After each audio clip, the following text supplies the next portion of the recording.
afternoon, I'm Mai Rodriguez and this is Newsfeed.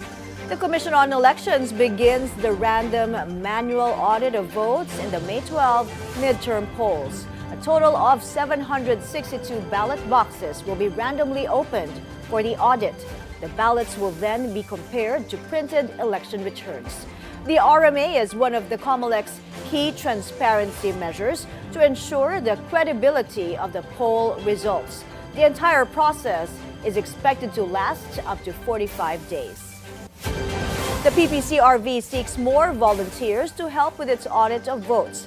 The poll watchdog says it has received more than 11,000 physical election returns, which account for nearly 13% of ERs in the country. As for transmitted votes, the PPCRV has received 97%, just short of the Comelec's 99%.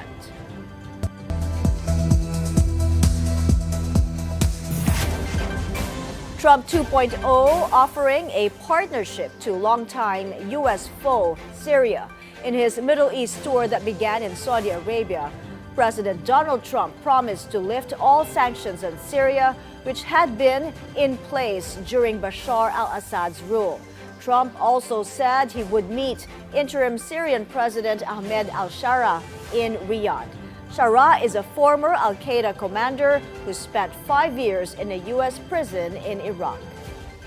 There's a new government that will hopefully succeed in stabilizing the country and keeping peace. That's what we want to see in Syria.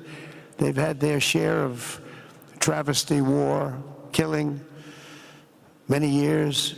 That's why my administration has already taken the first steps toward restoring normal relations between the United States and Syria for the first time in more than a decade. Kim Kardashian makes her highly anticipated court appearance in Paris in the trial of 10 people accused of robbing her at gunpoint. That shocking incident happened during the 2016 Paris Fashion Week when a gang broke into her hotel room, tied her up, and stole jewels worth millions of dollars. Kardashian told a Paris court she thought she would be raped and killed as the suspects, dressed in police uniforms, threw her on the bed. The reality TV star said she forgives the alleged mastermind after receiving an apology, but it didn't take away the trauma from the robbery. I think she was sincere in expressing empathy for the reasons that they sought to issue an apology to her. You know, in my mind, it's part admission of their guilt of what they did. And obviously for their process, they're seeking redemption.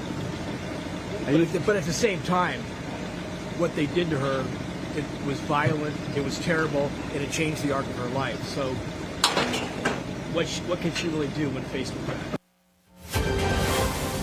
On to another high-profile celebrity trial. The prosecution's star witness, the Fil-Am ex-girlfriend of Sean Diddy Combs, Cassie Ventura, details the alleged physical and emotional abuse she endured at the hands of the hip-hop mogul.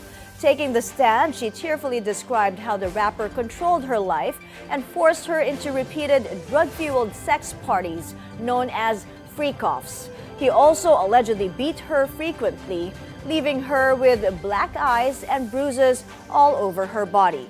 Combs has pleaded not guilty to 5 felony counts of racketeering conspiracy, sex trafficking, and transportation to engage in prostitution. If convicted on all counts, he faces a minimum 15 years in prison and could face life behind bars. That's the news this hour. I'm Mai Rodriguez. Keep it here on the Billionaire News Channel.